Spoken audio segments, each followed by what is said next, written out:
morning.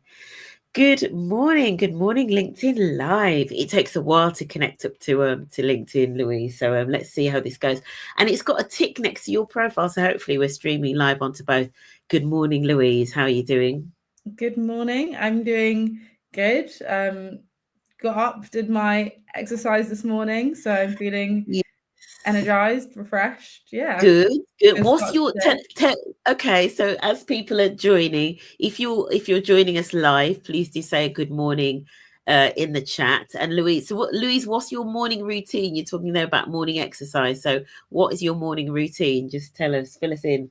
Well, since January, it's Yeah. been Monday, Wednesday, and Friday. Get up at 5 and do like some form of exercises. So it's either like 5 a.m. club. upper body, legs, and then like Pilates/yoga. And so Okay. today was upper body. So yeah, Okay. that's my Good. The morning morning routine. routine, the morning routine is very important. Good morning. If you're watching and you have a morning routine, please do share what that morning routine is. I went out for a walk. I was saying to you, Louise, I'm so glad to be back into my walks because, as you know, I had a really bad cold a couple of weeks ago and it was just lingering. But yeah, back into my walks, did a little bit of stretching after my walk, and then this. And I love these conversations as a way to start off a Friday. So, Louise, thank you so much for joining me. So, I've got with me, for those that are joining live, five. So, your first question, Louise, 5 a.m. or p.m.? Lol. 5 a.m. 5 a.m. Good Yeah, I morning. think it's been something I've been doing since I was at like in my third year of uni. So I was at like Okay. 2022, 2021, Yeah. 2022. And then I just continued it. I don't know. I'm always been an early bird. Same. I wasn't a 5 a.m. one, but now I am. But I got to Yeah. go to bed at But 9 in order for this to happen. same here. Yeah, I'm a morning person. I'm not always 5 a.m., 5:30-ish. Mm. I am a morning person. Good morning, Donald. What is your morning routine? Let us know. And we've got another person there that said good morning. I can't see the name on that one, so I'm going to see if I can go into my LinkedIn on my phone and see who else we've got. And as I always ask, how is the weather where you are, Louise? You're down It, south, right? yeah, I'm in London. In It London. is shining, sunny, beautiful. Apparently on Sunday it's going to be Yeah. complete sun and 17 degrees, which is basically Amazing. summer. It So is. that's Yeah, it's basically summer. Yeah. Good morning, Donald. And where in the world are you joining us from as well? You've got kids. Okay, Donald's wow. apologies, Donald. Donald's reason for not having a morning routine is he's got 6 kids. Donald, I think you're excused there from an early morning routine. Yeah. Having 6 kids, or certainly from a 5 a.m. I guess your morning routine is the kids, right? That's your morning routine. So I've got Louise Lyons-Appiah with me. It's Jill that said good morning. Good morning, Jill. Jill's a good friend and also one of the regulars here on a Friday morning. And Donald is also in London, so Donald's probably got sunshine as well. So I've got Louise Lyons-Appiah with me, who I met in the flesh last week or the Mhm. week before. I can't remember. Last It week. was last The week, week, which feels yeah, wild. Yeah. on a no, it was the week before, wasn't it? On International Women's Day event. Yeah, last Was it last week? Tuesday. Okay, wow. Yeah. Where's the time going? Where's the time going? My favorite time of the week. Good morning, Pauline. Pauline, how are you doing? Pauline's joining us live from north of the border, I think. I'm going to say for Pauline as well. Right, we are definitely live on all channels. So I'm going to be talking with Louise. Louise runs an organization called Syncora Consulting with co-founder, I'm going to say Tanya Mawaha, yeah. Mawaha. Not bad. I nearly got there. Mhm. You know, you're very much focused also, as well as you're consulting, you're an advocate for mental health, particularly around mental health in young people as well, which you know, I probably need to get you on another time just to talk about that as its own topic. But just tell us a little bit about why you wanted to start this consultancy and your work in this space before we dive into this interesting topic of inclusion. So I think for me, it started back in 2020.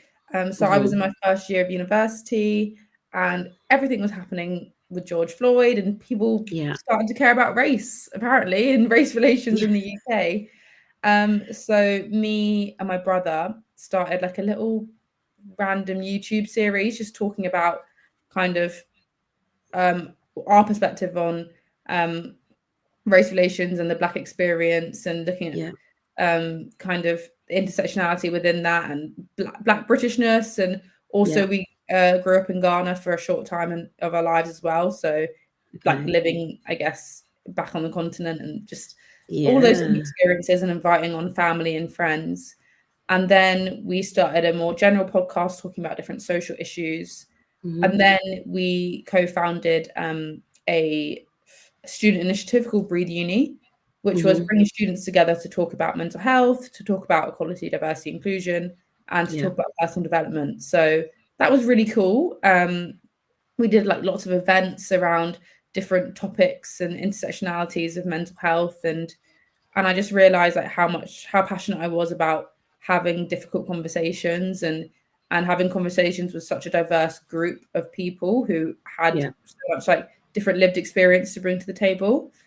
And then I was just thinking about how I could do this as a job, because I realized that, you know, it taken over my life, and I didn't want it to be a passion project. I wanted it to be my career. So I'd kind of created a network through that, and then found different organizations, started freelancing, started getting gigs here and there through my network, and just slowly building up a body of work over the last 2 years. And I've been on youth boards, and one of those youth boards, I met Tanya, and she was working for like a really large corporate consultancy, and she was also doing, you know, small little bits of freelance on the side as well. And then over the years, we just kind of were like, we basically, she'd be like, how's self-employed life? And I'd be like, how's corporate life? And we just have all these discussions and conversations about what our thoughts were. And then we just decided, after working on a project together, that we wanted to go all in together, because we had, you know, different strengths and weaknesses, but ultimately we had the same vision of wanting to bring kind of Gen Z and youth-led insights into the equality, diversity, inclusion space. So here we are. And I love that. And you do talk a lot about the fact that you're youth-led, you know, you're that Gen Z generation. So you do come at this from that, you know, from that kind of a younger perspective, which I think is absolutely great in terms of this work. A couple more good mornings. Good morning, Hansa Pedanagari. How are you doing?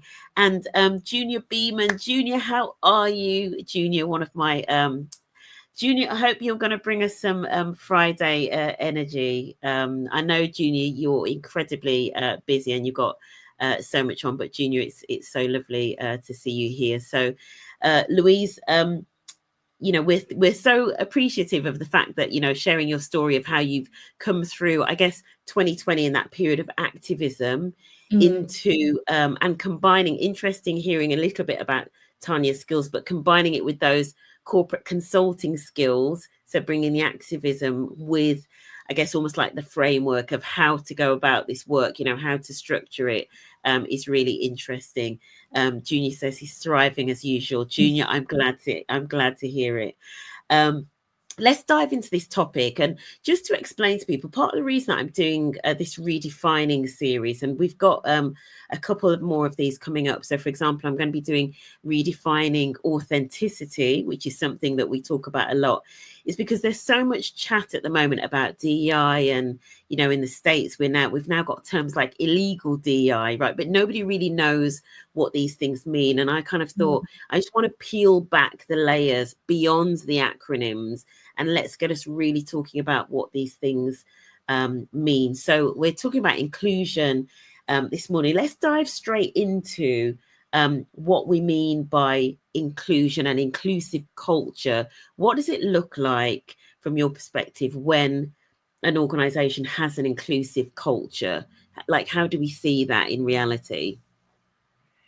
I think it's about, I think the reality is having lots of different options of working and lots of different options of how you want to show up at work, Mm-hmm. for the hopefully diverse group of individuals that are, yeah, working with you and for you. And I think, um, what the problem is, the reason why we don't get to inclusion is because you just start with diversity and you're like, right, let's just have this diverse workforce with all these protected characteristics, let's have this quota, and then that's it, that's done, that's our part. But you kind of have to look way further than that, because if these people come to this culture that exists already and they don't quite fit into that culture because nothing's changed, you've just hired them and that's it. Well, you need to think about, well, who do you actually now have in your workforce? What are their particular needs? What background do they come from?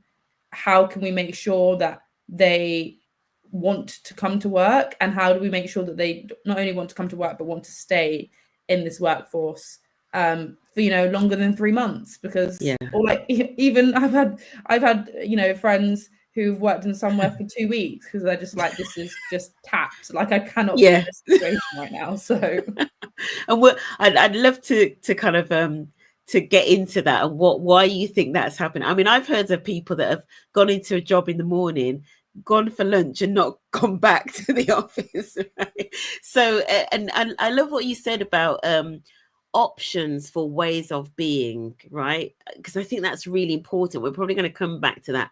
Options for ways of being, as in a culture where there is not just one way of being, like regardless of, you know, your background, what you look like, etc.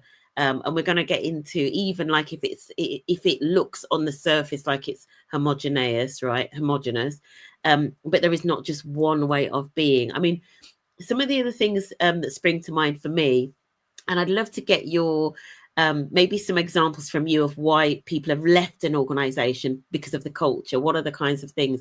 But things that I think about is things like, you know, some organizations have, for example, a drinking culture, right? So when I first started working in finance, so the training to be a chartered accountant, massive drinking culture. In fact, I was talking to somebody in the Big Four. I can't say who these firms are, but I was talking to somebody in the Big Four last week, and we were talking about the normal drinking culture of on a Friday. This is in the centre of Birmingham. On a Friday, down the pub. I mean, there were specific pubs that like firms would almost like be pack out certain pubs, right? And that was just the norm. And actually, for me at the time, because I was, you know, sort of like fairly religious, you know, when I first joined work in the corporate space, that was not, you know, that was not for me. And so I didn't, you know, I sort of wouldn't go there. So I was kind of almost like excluded from that socializing activity, right? So that for me is an example of, you know, something like, how do we socialize as an organization? You know, where do we have conversations? And some organizations, it can be things like, you know, a drinking culture or, you know, other areas. Have you got any other examples of things like that, you know, in terms of culture that either includes or excludes individuals? Any thoughts or anything that any of your friends have maybe experienced? I think, what stands out for me when you're talking about drinking culture is definitely, I do Yeah. a lot of work in universities, and that is one of the biggest problems of like societies, like getting, again, a more diverse range of students wanting to participate because of that drinking culture. And Right. even if they try and say, oh, like we do sober socials, if is that actually happening in reality? Is that what people are seeing? Is that the Yeah. perception they have of the rugby club Yeah. or Yeah. whatever club it is? But I think, one of the main reasons for me that people will leave work is, one, like the banter, Mm-hmm. but like the banter that excludes people from Yeah. like participating in those sorts of conversations, or like people have different styles of humor. Also, a lot of times people have humor that is at the expense of others. And Yeah. I just, again, if they've been in that organization, or particularly if that organization's quite small, then that culture of that banter and that connection that brings people together will often be quite exclusionary. Yeah. And I think another one for me is just like not having flexible working, Yeah. in Yeah. terms of not being able to like work from home when you need to, or just having like a really strict measure regime of just like, yeah, now we're going back to 5 days a Yeah. week. You don't really Yeah. Yeah. care about your lifestyle, or if you have Yeah.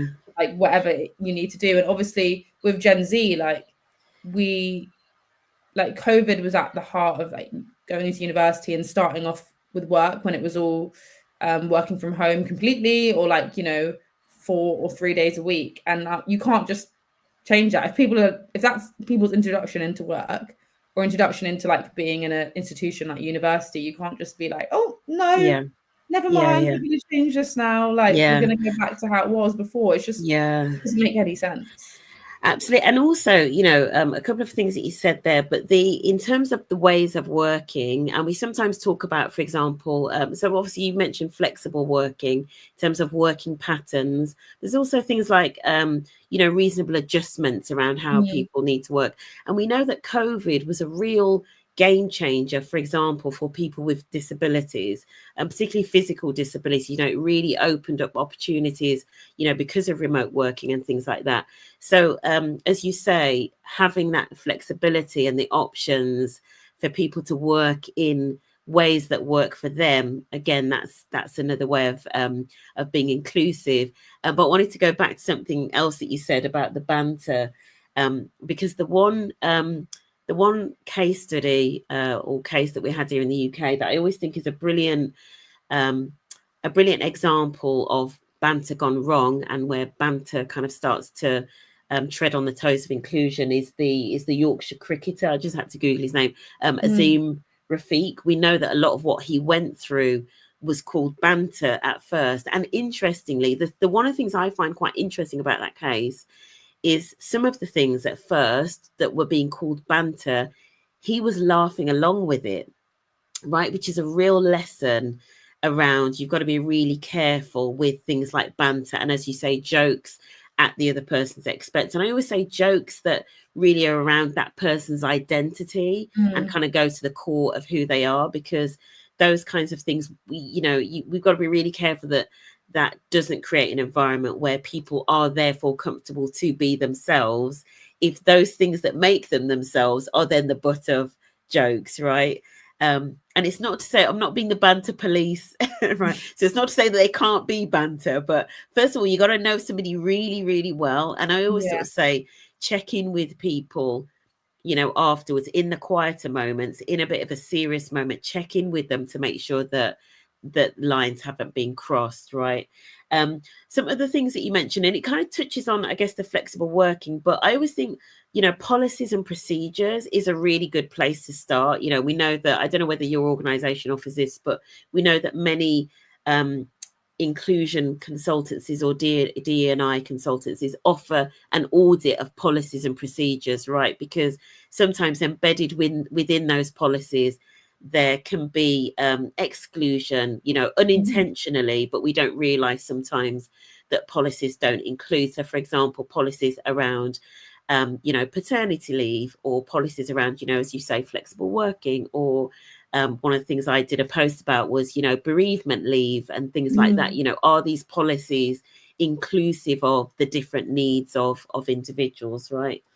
Yeah, I think something that I've seen, I was speaking to someone about this kind of rare, kind of new idea of this kind of, I guess, like infinite holiday, Yeah. which I don't know, like you know, they had mixed feelings about it. They were like, it's really great because, for example, like they were also talking about it in terms of Yeah. of bereavements and like multiple Yeah. things, difficulties that were happening in their Yeah. life. They didn't actually need to say it was for Yeah. this. Like, they knew that they could take this time off. Right.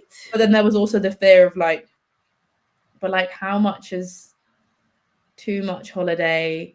And even though it's infinite, what does that mean? And Well, yeah. I mean, I think because there are a few companies that do this. I'm going to say I think Netflix do it. I could be wrong. Somebody might be able to correct me in the comments, but I think Netflix is one of the fairly high-profile companies that does this. Unlimited annual leave, I believe it's called, or some other terms. My understanding, I read an article on this recently. My understanding is that the risk actually tends to be that people don't take it. Yeah. Rather than that they take it. But some of that might be linked to cultures. Because, for example, say, for example, in the States, particularly in certain countries, in certain cities in the States, like New York, there's a real aggressive, kind of hardworking presenteeism culture, right? So you can imagine the pressure there to actually not take this leave, even though it's available. Yeah. And It's a I think possibility. I know, I definitely I mean, yeah, a policy like that is actually completely down to your culture, Yeah, because yeah, it's a policy, but it's also not at the same time. It's basically down to how comfortable you yeah, feel yeah, being able to like utilize that policy yeah, based off who your line manager is, or based off how many of your colleagues are doing that. And like, yeah, if everyone else feels comfortable with it, you probably will as well. yeah, But if that's not the vibe, then you might be like, even though I need yeah, it, I want to use the policy. yeah. Oh, I don't want to be the only one. Yeah. What's really interesting, and I think where this touches on, let me put up this point before I get back onto it. But there's something about unwritten rules. We know that a lot of culture it's unwritten rules, right? It's kind of etiquette. It's things that maybe aren't written down. They're not even necessarily spoken about implicitly. They just are the way things are, which I think can be why they are sometimes difficult to change and disrupt. And actually, I think one of the things that helps when it comes to inclusion is how you codify some of Yeah. these changes. If you want the culture to change to be more inclusive, you kind of got to figure out how to codify it into policies and procedures and ways of getting things in. Otherwise, these things can just easily be rolled back, right, and undone. So let's just put up this comment here. I think if you create an environment that makes people want to work there, it could well work. So this must be about the unlimited leave. I know I have projects I care about so much, I wouldn't take time off just because I can. That's a tricky one as well, isn't it? And you must know this actually, Louise, being a freelancer and now self-employed. When you're doing work that you love, it can be difficult to take that break, right? Yeah, I Is the mean, reality of it. it's so hard. Yeah, I mean, I remember I was like receiving mentoring from a psychiatrist. And she was like, yeah, your main issue. She was like, so when are you taking time off? And I just sat there and I was like, well, and then we were literally sitting there for about half an hour trying to decide when it would be acceptable for me to like actually book time off. But then I'm like, oh no, but yeah, here, like something could pop up here, and what if this yeah, happens and I'm away? Or but recently I know, like, and I obviously talk about burnout all the time, but like I really have felt more and more like, if I don't do this, for yeah, example, for me it's like near the end of March, like I know I yeah, need to take like, yeah, almost a yeah, week off, just because I want to be 100% for the work that I yeah, actually need to take on. absolutely. But it is so, so hard. And I really Yeah, think I work with a lot of people, and I have friends who have a full-time job and then have a side hustle, which is like so Gen yeah. Z, right? And then that is It just like, really is. that is so difficult. And lots of employers are definitely not inclusive when it comes to like accepting or encouraging their employees to have like interests or passions or Yeah, work outside of work. So that's a really absolutely. interesting one that I've been Yeah. talking to a lot of people about. Definitely. And a couple of good mornings flying in. So good morning, Savannah, for that point about creating the environment where people want to work. And then good morning, Richard. We've got Richard Cooter that's joined us as well. Hope you are well. Your point, though, Louise, about the culture of like the work too hard culture, working too hard, needing to be productive, hustle culture, presenteeism, etc. I want to use that to just segue into this next point because and the point that we're going to talk about is whether you can have an inclusive culture in a homogenous organization or homogeneous organization, right? I've got a theory about it. But let's you start, because you're my guest, right? So can you have an inclusive culture in an organization where everybody is the same, and whether that means that they look the same or they all went to the same sort of schooling, or do you know what I mean, like they're all from a really similar background? Can you have an inclusive culture? What are your thoughts on this? And or can you have a non-inclusive culture? Thoughts? I mean, I just no. I mean, you're not gonna, because, well, one, if you just think about it like this, if you do have quite a homogenous group, in inverted commas, then how are you going to be able to bring people in who don't fit into that? And Yeah, then those people who, if they do come in because you hire them for whatever reason, they will, I guess, change that culture. So they'll have to force the inclusivity, right? Um, I think it's impossible for people to like be productive, to be their best selves at work yeah, if they can't bring their full selves to work. yeah, And you know, I do a lot of work in schools, and yeah, you know, schools will try and be as uniform as possible, but it's just not. Like, people will have different beliefs, people will be influenced by different cultures. If we think about internet culture in itself, like, you know, I always talk to my little brother about, he's 18 and he's just like, I always find myself on random like bits of the internet or like random bits of Twitter, and like or X, sorry, I'll be thinking about, you know, this will be my whole perspective for like 3 months, and then I'll find myself on the opposite side of X, and now I have a whole new perspective. And people's perspectives and their ideas and their beliefs and their attitudes are changing so rapidly, because yeah, we have so much of like this outside culture that's constantly yeah, like informing us and yeah. changing our ideas. And if you're open to being like that, if you're open to critical thinking, like, Mm-hmm. it's pretty much impossible for you to be in an homogenous group. And I think what's interesting for me is, when I first started freelancing, um, I, you know, the first two organizations that I started working with, I had a lot of fear, because from Yeah, their website, you know, everyone had literally the same degree, which I didn't have. right. I was coming from a complete different place of like lived experience, where they were coming from more of an academic space. Yeah, yeah, Everyone kind of, there was a like, looked the same. Like, the interviews like sounded similar, and I was just like, oh my gosh, I'm gonna come and disrupt. And like, and there was a lot of fear in the first 6 months. I didn't really feel like I could, and then I finally got more comfortable, and then I was like, right, this can't be happening. Like, I need to be myself in order to like do the work justice as well. okay, yeah, um, and be a kind of like role model, because we were working with young people. And so, yeah, uh, I think obviously the values, like, have a workplace where, you know, everyone respects the values of that workplace, but will, I guess, action those values differently because they're different people. yeah. Yeah. It's interesting, you know, what you said and how you started that, in terms of, if you have a workplace that is quite homogenous, or it feels as though everybody's the same. So, for example, you know, everyone's, you know, gone to the same schooling system, or the example that you gave in terms of like, you know, a similar degree that they've all done, or just everyone's very academic or whatever, that potentially creates an environment that makes it difficult for somebody to come in who isn't the same, right? I kind of get that, absolutely. There's an interesting question here. Could it be homogenous in terms of only critical thinkers valued? Oh, the paradox of inclusion. Oh, somebody's gone in really deep. I can't see who that is, but I could take a guess. It could be. I mean, I've probably got I mean, there's inclusion and there's inclusion, right?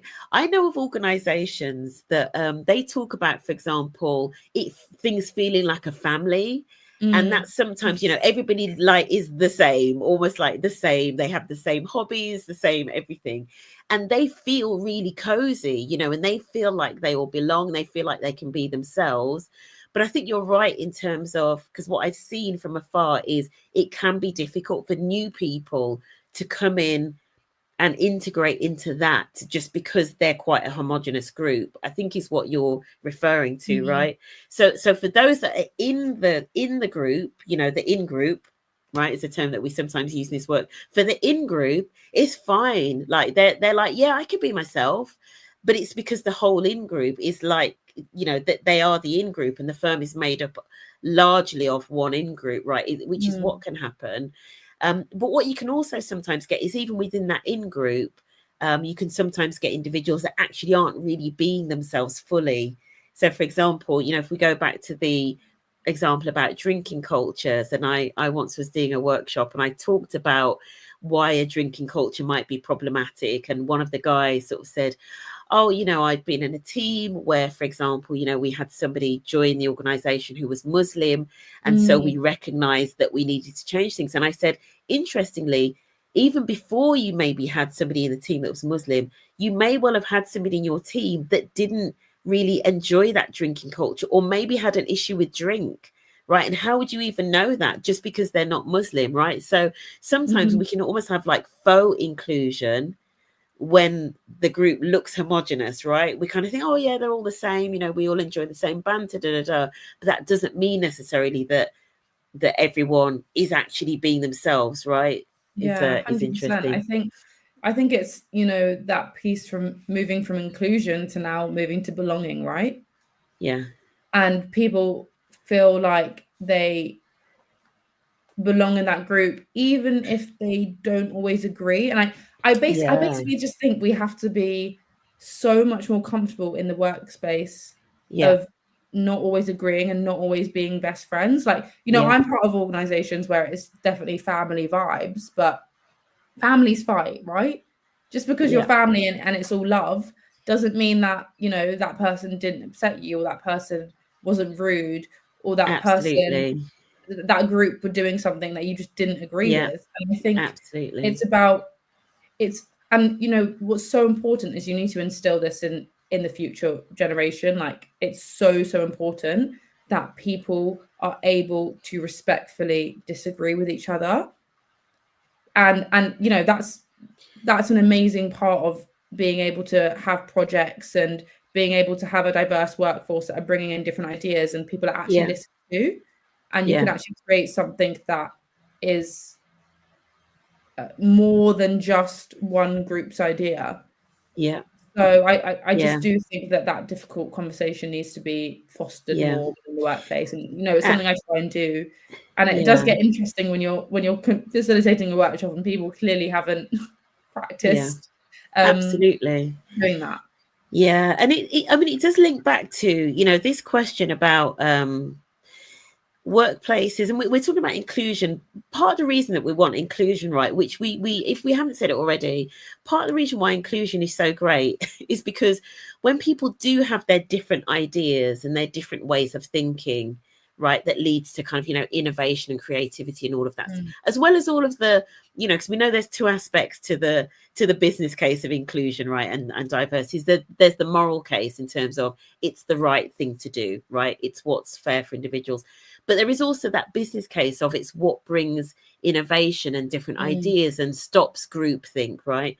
But in order to do that, you have to create an environment where people are comfortable to speak up and their voices are heard, etc.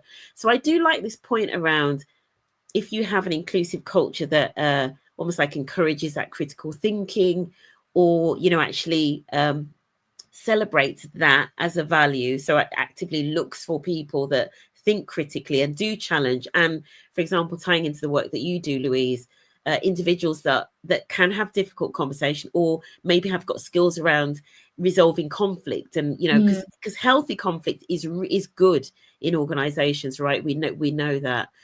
So yeah, really, really interesting. I feel like we're going to be running out of time soon, but let me see if I can just pull in some of the comments. I think this is the issue of inclusion. We haven't done enough of the work that requires putting frameworks in place to bring all of those outside along a journey, similar to what David McQueen said previously here and in his book. you're absolutely right, Donald. I think in terms of like the frameworks, and this is about how do you embed it into the ways of working, the ways of conducting meetings, the ways of conducting workshops, the ways of making decisions, you know, all of those kinds of things. Good morning, Nicola. Really good for you to join us. And again, here we've got equally some of the most diverse places I've worked in have been non-inclusive. I guess it boils down to what shared values there are. If they're inclusive, absolutely. I think that links back to what you were saying as well, Louise, that you can have places that certainly look diverse or appear to be diverse, measured by different factors, but they're not inclusive, and that tends to be when you have a revolving door, right, where people don't stay, right? Junior's put here, without this this diversity of thought and cultural awareness, it then often comes down to the minority groups to be the positive disruptors, which often isn't a positive experience for them. This should not be an exception, not be an expectation, nor an exception. Absolutely, absolutely spot on, Junior. And then agree with this point. It's important to talk about what this work unlocks: dormant potential, better ideas, enhanced reputation. It's uncomfortable work, but the rewards and benefits are there. And really, this is, you know, and good morning, Stantara, just snuck in a good morning there.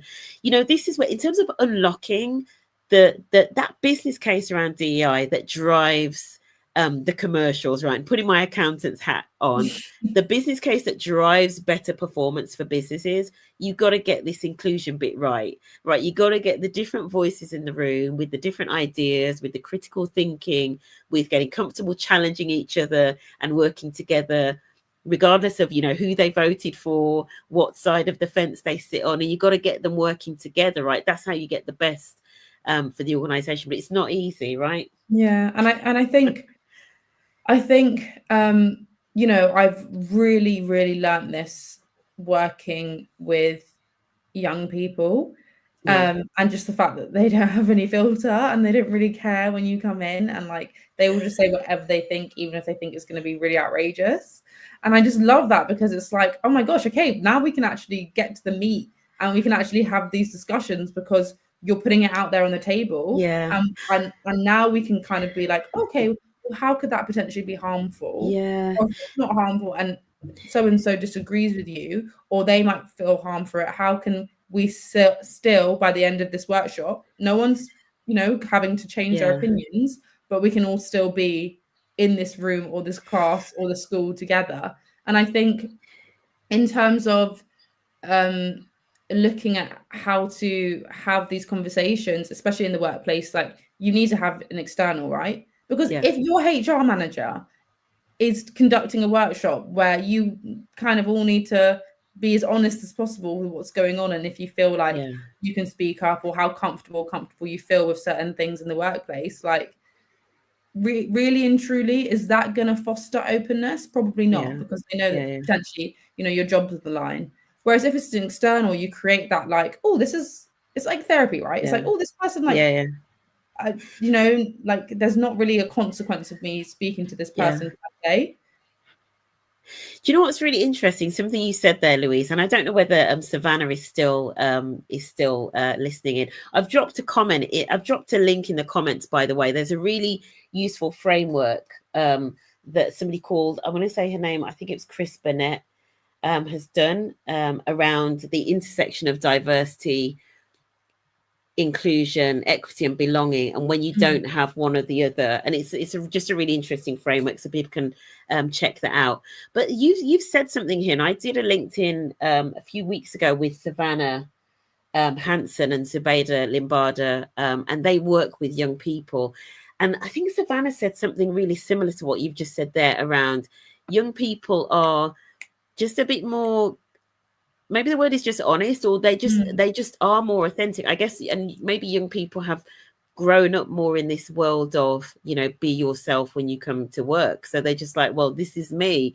Whereas I think I do wonder whether there is a little bit maybe of a generational divide, and so maybe a lot of organizations are finding almost like the style of young people, which actually is more authentic, quite arresting and maybe intimidating, because they're not quite used to it, right? But this is inclusion. This is kind of just like, bring yourself. I have got another session coming up on authenticity where we're going to dive into this. Mm. Before we wrap up, though, because I'm conscious of time, what we haven't talked about is leaders, and what role do you think leaders play in terms of generating or creating an inclusive culture? I think leaders have to be okay with being challenged. I think that's basically it. They need to be okay Yeah, with saying, even if, we have these leaders who, have conversations, or how's your workplace? Like, what does inclusivity look like? What does belonging look like? And they're like, oh, we're just incredible. We do this, we do this, and we do this. And it's like, great, you're doing the work. That sounds amazing. yeah, Now, what's missing? And for example, I did a talk / workshop at a PR firm, yeah. and they gave me like their statistics on like what, I guess, intersectionality and what belonging looked like in their Mhm, organization. mhm. And it was a really, really high percentage. Yeah, Then I posed the question, why isn't 100%? What is missing here? And then right. fostered that discussion. And then, people were like, oh, wait, maybe there's some stuff Yeah, missing. And even though yeah, people are trying their best, so like, what more can be done?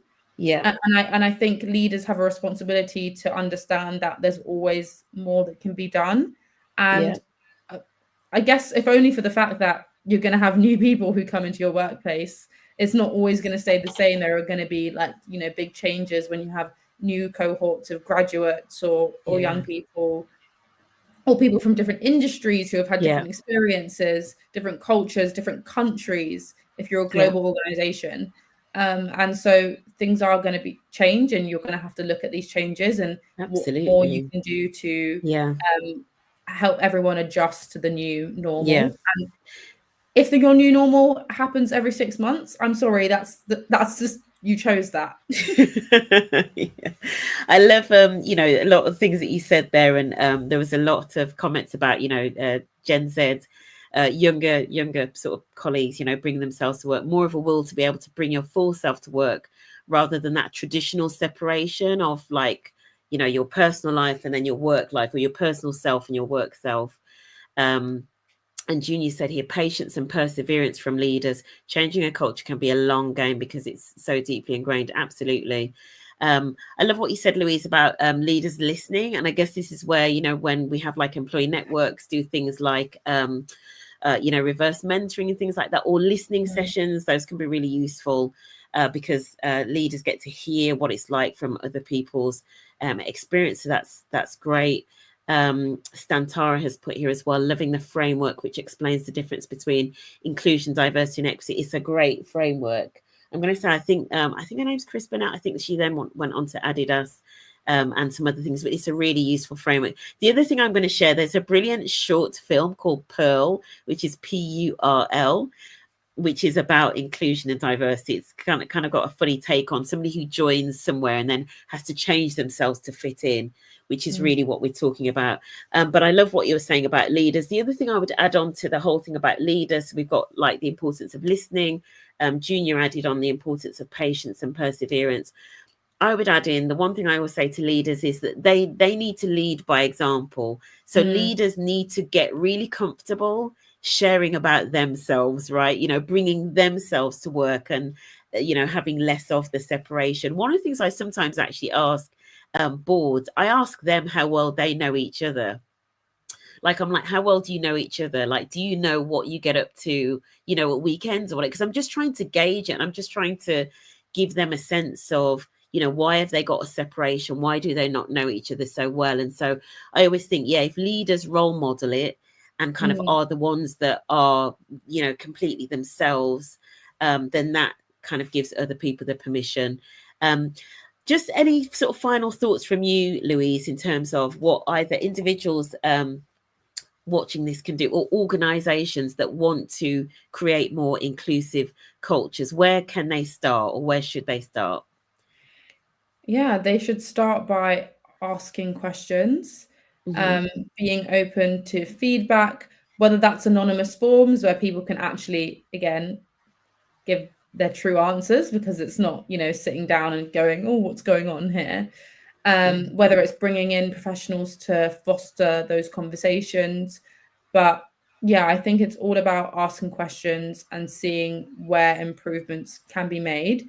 But I think there's also room for celebrating, how far you've come and the great things you are doing and sharing that.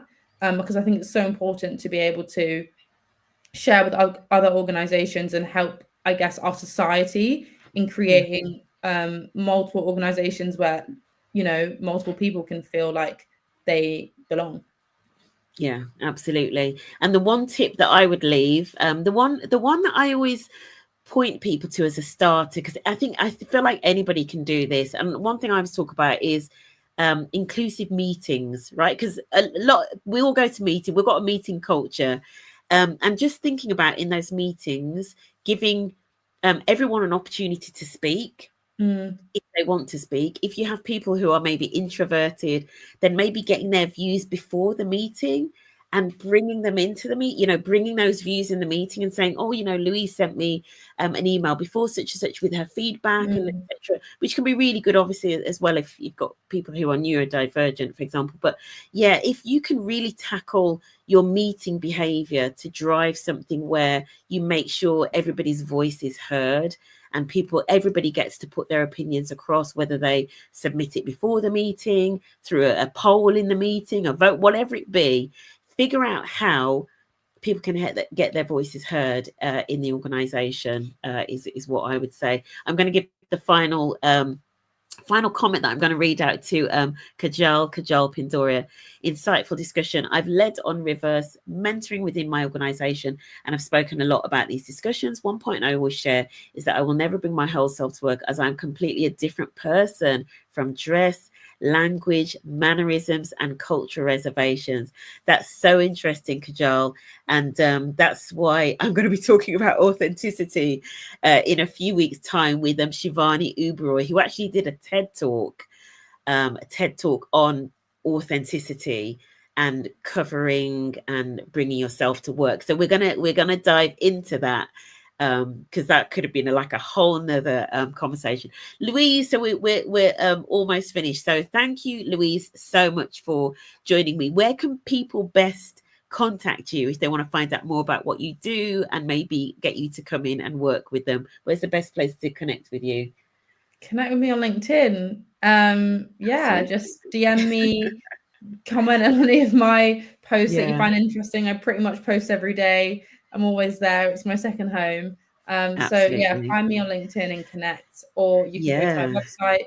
So that's sincoraconsulting.com and contact through there. But yeah. And again, for those of you that missed Louise's introduction, Syncora, it's a very youth-led consultancy. So if you're maybe in a workplace where you are trying to encourage more intergenerational working or just understanding your Gen Z workforce more, then Louise and her co-founder Tanya would be perfect to bring into your organization.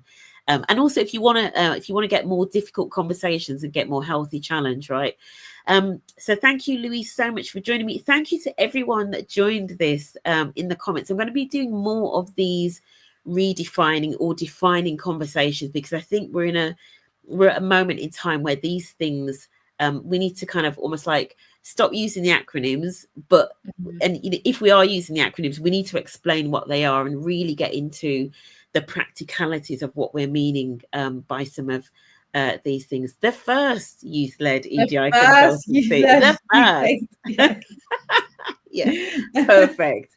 Thank you, everybody, so much for spending the last 48 minutes with us. If you've been with us the whole way, if you're watching this on the replay, thank you so much. I must say as well, for anybody that's watching that's in the employee network space, the ERG space, as you probably know, we've got a webinar coming up on the 12th. So if you're not signed up to that yet, you need to do that because we're going to be going through the results of the employee network leaders survey. So touching on inclusion and all of those things in terms of how our leaders supporting employee networks. The webinar is the 12th of March.